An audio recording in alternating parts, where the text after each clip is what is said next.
Paz seja contigo. Hoje eu gostaria de fazer com vocês mais uma reflexão bíblica a respeito de um assunto muito importante, o legalismo. Nos dias de hoje, normalmente são tratados como legalistas aquelas pessoas que procuram obedecer os mandamentos de Deus, especificamente o sábado, aquelas pessoas que também se abstêm de carne imunda, aquelas pessoas que procuram usar o cabelo comprido, usar saias, etc.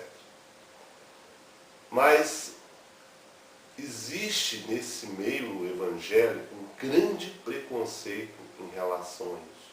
Muitos usam a graça como uma argumentação para que não é preciso mais guardar a lei de Deus.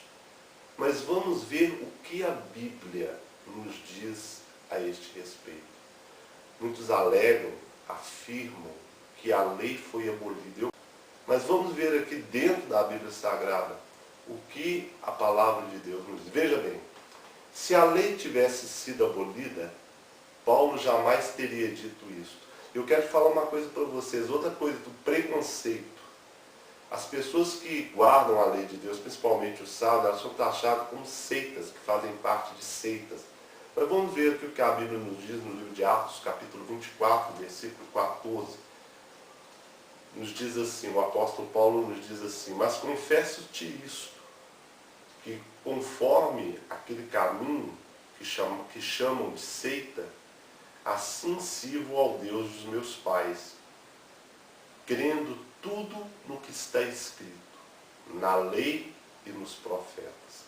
Agora me diga qual é essa incoerência, já que os religiosos pregam que não devemos mais guardar a lei, que Jesus aboliu a lei.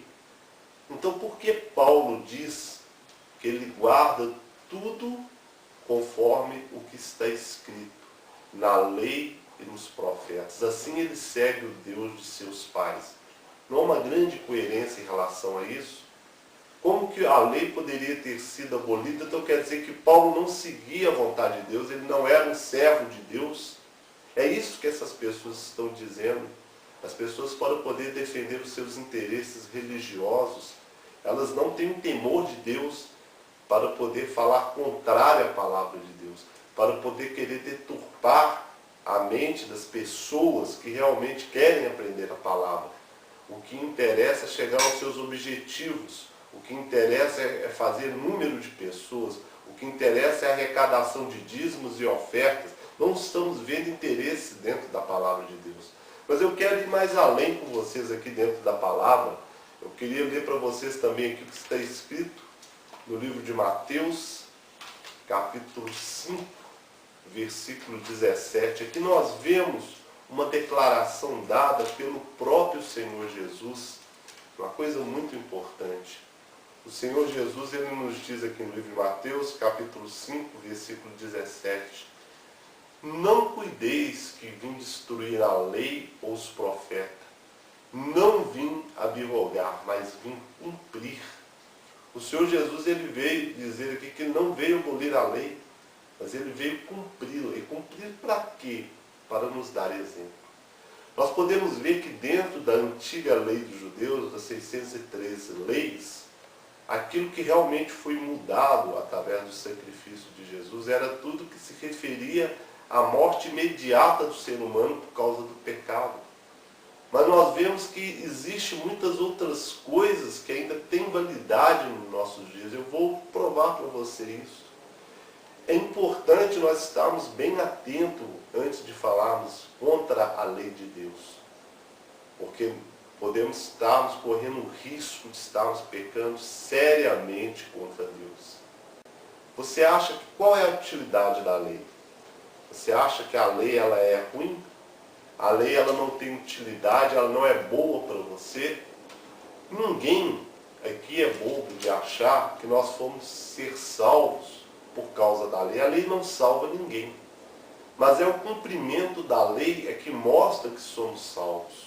É o cumprimento da lei de Deus é que mostra que somos submissos a Ele. É que mostramos que a vontade de Deus prevalece sobre a nossa própria vontade. É quando cumprimos a lei de Deus. E olha o que Paulo também nos diz aqui no livro de Romanos, capítulo 7, versículo 12. Olha que coisa muito importante. Romanos, capítulo 7, versículo 12. E assim a lei é santa, e o mandamento santo, justo e bom.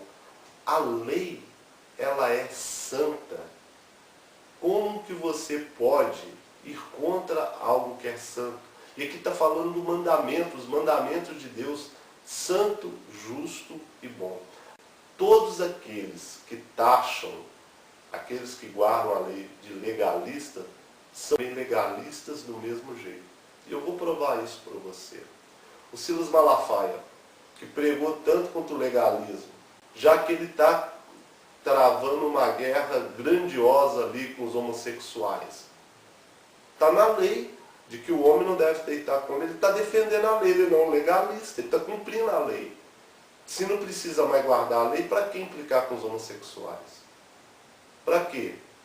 É uma coisa coerente. Então, se não existe mais lei, então nós podemos liberar muitas coisas que não é permitido na igreja hoje. Então, se não existe mais lei, então pare de arrecadar o dízimo, porque o dízimo também é lei. Se não existe mais lei, então não tem problema nenhuma matar, roubar. Por que que só os 9 mandamentos estão valendo e é só o sábado que vocês pegam no pé? Por quê? Porque o sábado, ele vai contra os seus interesses financeiros. Porque se o sábado não mexesse na área financeira, vocês também pegariam que deveria guardar o sábado. Mas a grande verdade é essa. É uma verdade que muita gente não quer pregar. É uma verdade que muita gente não quer dizer, mas é essa a verdade.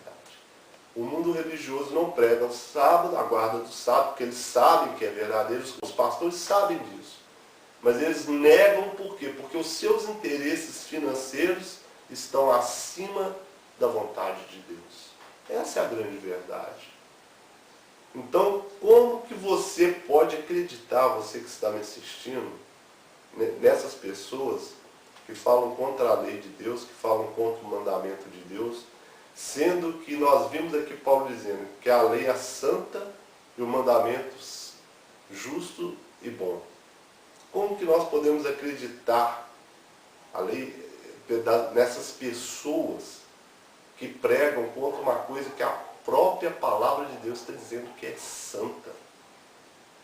Se não existe mais lei, não precisa guardar a lei, o homem pode se chegar à sua mulher no dia da sua menstruação, o homem pode ter relacionamento sexual com animais, e aí um monte de coisas abomináveis ao Senhor. Uma incoerência. Pregar que a lei foi abolida, mas ela só foi abolida naquilo que te interessa, que foi abolida. Naquilo que não interessa, não, ela está valendo. Então eu queria deixar para você que está me assistindo essa reflexão. Reflita sobre a palavra de Deus. Veja bem o que a palavra de Deus está dizendo, para que você não possa ir ouvindo pessoas que não temem ao Senhor, pessoas que mercadejam a palavra de Deus, pessoas que estão preocupadas apenas com o dinheiro do que com a verdade. Essa é a verdade. Essa é a verdade, porque a palavra de Deus ela é bem clara. Eu quero ler de novo para vocês aqui o que Paulo disse. Mas confesso-te isto, conforme aquele caminho que chama de seita, assim sirvo a Deus dos nossos pais, crendo tudo o que está escrito na lei e nos profetas. Eu quero deixar para você essa reflexão. Pense sobre isso. Não sou eu que estou dizendo, é a palavra de Deus que está dizendo. Então, você tem duas escolhas. Ou você segue o mundo religioso, que é um mundo de porta larga, é um mundo que satisfaz a vontade do homem, o ego, a carne, e não a vontade de Deus. Ou você segue a palavra de Deus, que é o caminho estreito, que é a porta estreita, que é o caminho que leva para a salvação, que obedece à vontade do Senhor Jesus.